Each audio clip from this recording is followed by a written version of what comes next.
up, guys? I'm Janelle, and in today's video, I'm going to be giving you all of the tips and things that you need to know before visiting China. Hey. Welcome to the China Travel Series. Why visit China? It is one of the top destinations if you are an advanced solo traveler. Emphasis on advanced.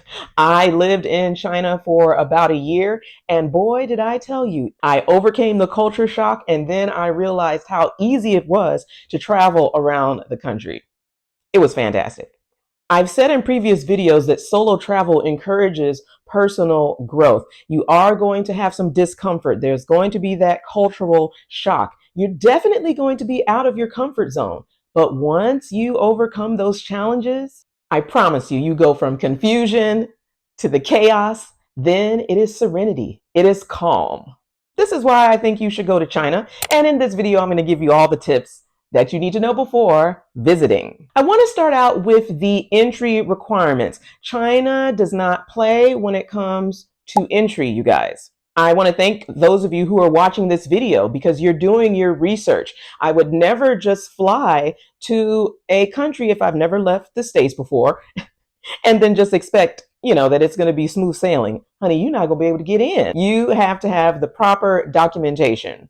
To enter mainland China, you're going to need the tourist visa. You need the valid tourist visa. This is known as the L visa. There are people who get the 10-year visa. That is great because you don't have to worry about applying each time. Some of you might be like, I don't know. I think with China, I'm just going to be one and done. I mean, it's up to you. You might change your mind after your trip. What I've been looking into recently is the visa-free transit. You get up to 10 days of travel. I've heard great reports of this, you guys. There are some strict stipulations that you need to follow. This is great if you can see certain provinces of China and it's visa-free. I mean, what better deal can you get? Other things you need to know, you need to show proof of return. All right, your ticket, it should be purchased round trip, and you're going to need to show proof of accommodation. A lot of times they are going to want to see where exactly you are staying. I know with me, I'm kind of a flexible, decide what I'm going to do when I get there as far as travel. You need to have the address, you need to have the name of the lodging, and how many days that you're going to be staying there. In fact, when I get to the lodging section, it is best that you register within 24 hours at the police station. I know this is a lot of information. You're like, what? I don't want to say they're tracking you, but your presence needs to be accounted for. Now, China is currently a level 2. This is not bad when it comes to travel state gov. It's been like this since November of 2024. I told you guys with the travel advisories, sometimes they don't update them. Level 2, it's not that bad. As of now, I do not believe that you need a COVID test or any vaccinations to get in if you are coming from the United States. There is a China Customs app where you might need to fill out a health declaration, and that's about it as far as requirements when it comes to entering the country. One amazing thing about traveling in China is that pretty much everything can be done on your phone when it comes to money, the currency. Here they are using the RMB. This is known as the Chinese yuan. If you have your phone set up to pay with cash, you're going to be good to go. And the apps, I will mention more of these that you're going to need to know. But you have that Alipay set up. I mean, you can do everything with that on your phone. And yes, you can get the international version of it. I will say that places are going to prefer the cashless payments through your phone. If you're walking around with Chinese yuan, it's like, it's okay, but for you, it's going to be easier. I remember going to the store sometimes, I was paying with the Chinese yuan, and they were just looking at me like, everybody else in this line is using their phone. I'm holding up the line. They're trying to get yuan to give me change back. It's just very awkward. See if you can just make your payments on your phone. For you to get WeChat before entering China, it is tricky. There are QR codes. I'll talk about that in a little bit. If you're like, I'm not that tech savvy, then you probably will want to arrange it with your bank to get the Chinese yuan beforehand. Of course, you could get it at the airport. Remember, the rate is going to be higher. If you wanted to have your DD set up as soon as you got to the airport, you could have the DD pick you up and then they take you to the bank and you could get your money arranged there. I would recommend Bank of China. There's so many different banks that will get you sorted out.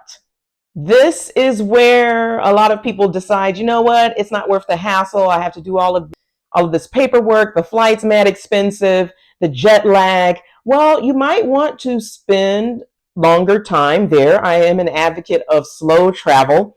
With China, usually the flight, it's going to be about 8 to 9 hours. Hold on, how long is the flight? It depends on where you're flying from. And yes, it is going to be very lengthy.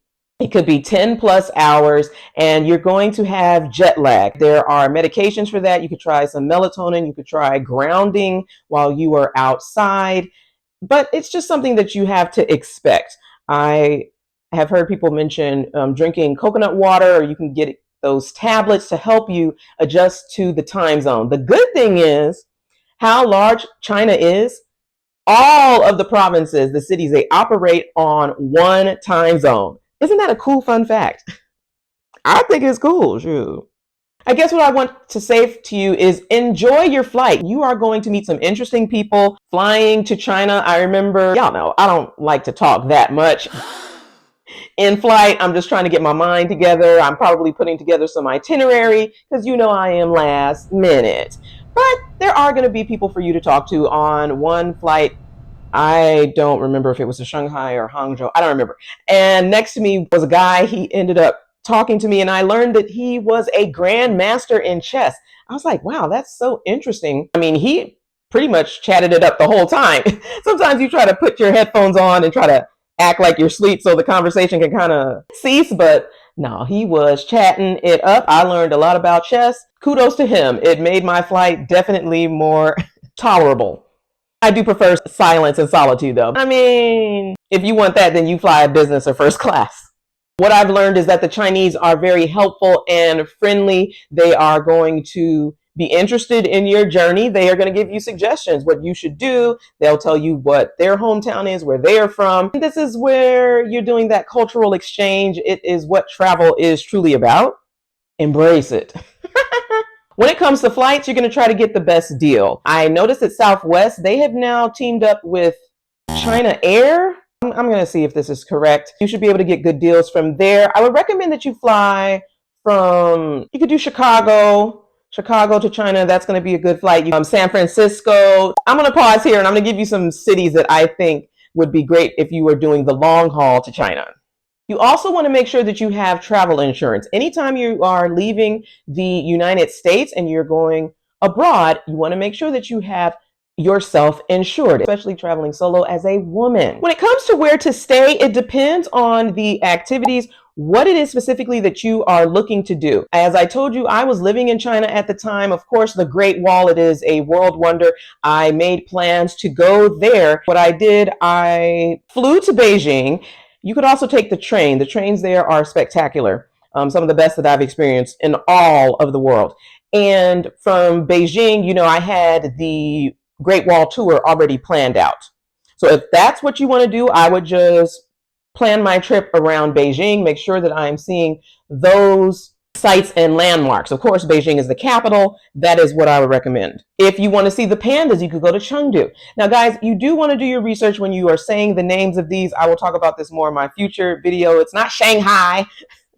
It's Shanghai. Okay, let's pronounce these names correctly. You could arrange your itinerary with the locals rather than TripAdvisor, Get Your Guide. I know there's Airbnb activities that you could look into. But once you get to China, I mean, the possibilities are endless. There are no limits when it comes to China. Things to do. It's a great place for business. Like, come on, you guys. Okay, so other things I said for the activities, it would depend on your route, whether you are going which provinces of China. It also depends if you were doing that visa-free transit. That would help determine what activities and places that you're going to see, things to do. When it comes to the hotels, not all of them are going to accept foreigners, so you do need to be sure that this is a place where you can go. And there's hotels, there's Airbnbs, China has hostels, they have bed and breakfast, you name it. You want to make sure that you register with the hotel within 24 hours. If you have a good host or concierge, they probably are going to already have that done for you as soon as you arrive. But if you aren't sure, just ask. And if not, you can make arrangements to go to the local police station. It does not take that long. It shouldn't. Have your Google Translate so that you can get that sorted out. You do not want to skip this, y'all. I'm trying to tell you. Depending how long you are visiting for China, there are going to be some key items that I think that you should pack. You should bring the toilet paper that you are comfortable with. I know that China manufactures everything, but their toilet paper, it'd be lacking. It'd be lacking and slacking. Also, the culture shock can be the squat toilets. This is where I learned to squat. You got to get low. It's actually better for your digestion, but let me not get too much into that if you are squatting. But bring your own toilet paper, whatever you are comfortable with here in the States. Also, hair products. Ladies, whatever you like, whether it's to smooth your edges, your wigs, your certain products, bring that with you, y'all. I brought seasonings. I had some Lawry's. Because I was just like, if you're going abroad for work or to live, there's a separate packing list.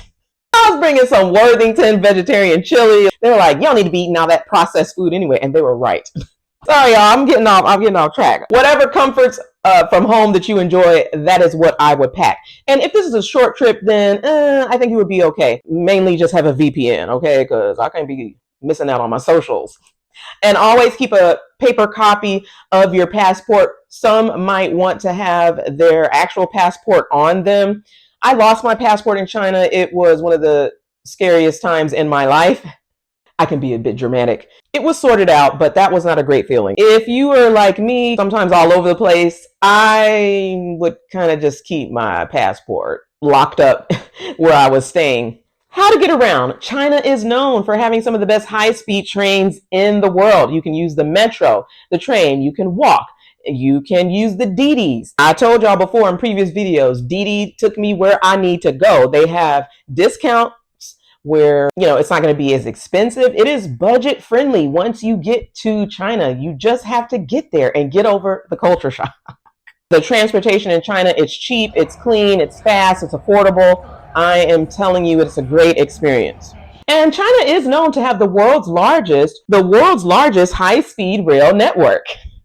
If you have your phone set up properly, it will be easy for you to, go through the security. You put your bag on the belt, you go through, you go down the stairs, and you board the metro. It is quite seamless once you get the hang of it.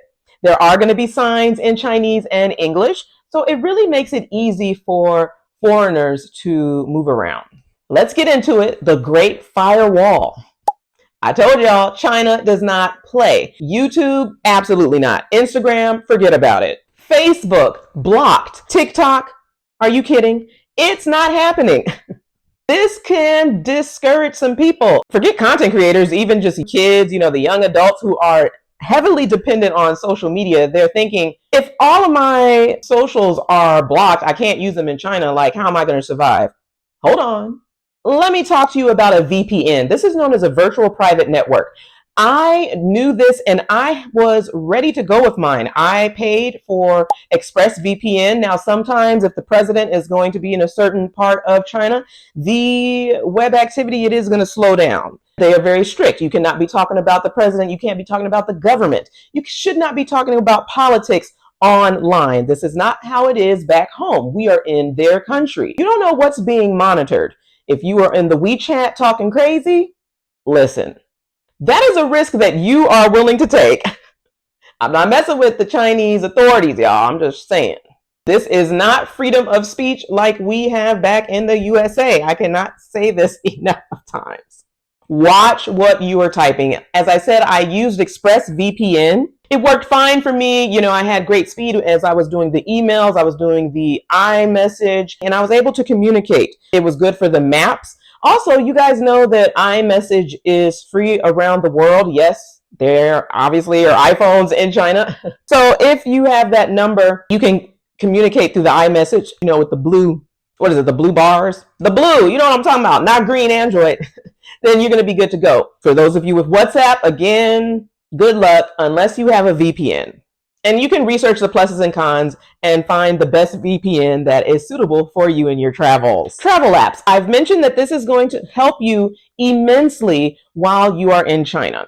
Some of the ones that I recommend are going to be Alipay, WeChat. Right now, I have the QR code. This is my red note. This is for the Chinese if y'all want to follow. This kind of blew up when we thought TikTok was going to shut down. And China was like, y'all can come over here. It's just TikTok, it's so back and forth. It never really left. And I kind of slowed down on my Red Note activity. But to my followers, I'm coming back over there, y'all. It's just a plug for Red Note. Okay, there's Pleku, there's Baidu if you want to use the maps. Of course, your VPN, that is going to be important. And of course, Didi. All of these are going to ensure that you have a pleasant trip. You do want to have the translator, certain phrases that you might not be saying correctly, and they are used to having foreigners around. What you're not going to be doing is taking photographs of the police or the military. You're not going to mention them in the socials. Let's be responsible citizens, you guys, while we are traveling abroad. I do want to talk about the cultural shock. If you have not been to the East before, there are going to be some setbacks, and some adjust to them more quickly than others. Some, they just never adapt, and it might not turn out to be the best trip for them. Okay, the staring, the taking pictures, the hacking, the coughing, the spitting, that is something I still could not get down with after a year. I was like, that hacking? I'm just like, the hygiene, y'all, come on. There has to be a better way. And it is important for you to research these habits that are done over there so that you're just not taken aback. I know I saw some things in the squat toilets. I was just like, yo, what is going on here? When I was at the schools, it's just like a latrine. It's so different. That could be a separate video. Once you adapt, it might take a few months, a few weeks.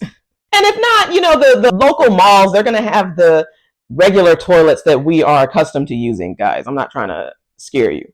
With the photos, that can be annoying. What I would do is just put on my sunglasses, act like I'm a celebrity. If they're putting their children and their babies, I remember sometime I was in Hangzhou, a woman, she put her baby in my arms, like literally handed me the baby and was like taking the photo. Like the baby was screaming and crying. I was like, why would you do this? It's too much. And I mean, you could turn your camera on them. It's just the culture there. When you get to some of the popular cities like Shanghai, those people there, they're well-traveled. They're minding their own business. They're not thinking about you like that. It's when you get to some of the rural parts, and you were doing this during Golden Week or Chinese New Year.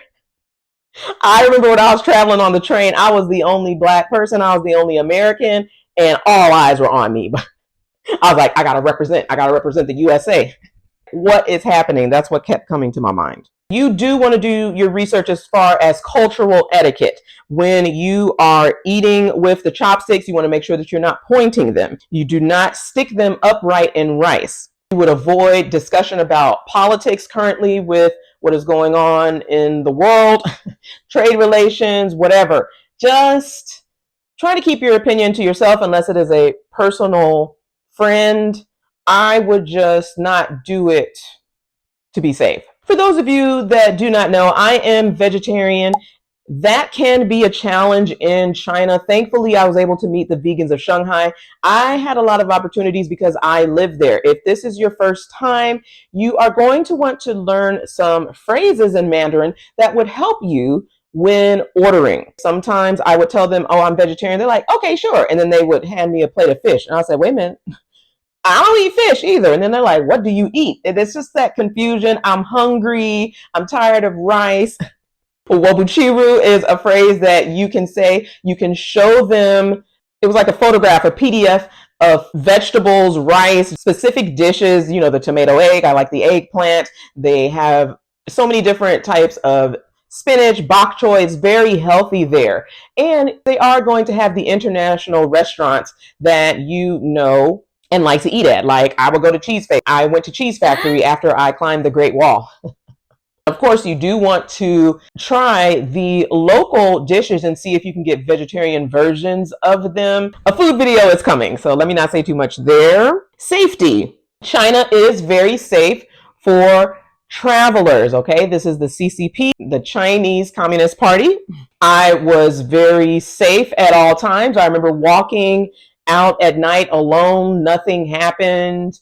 If there was a situation, I could go to the police, and I am trying to communicate what the issue is.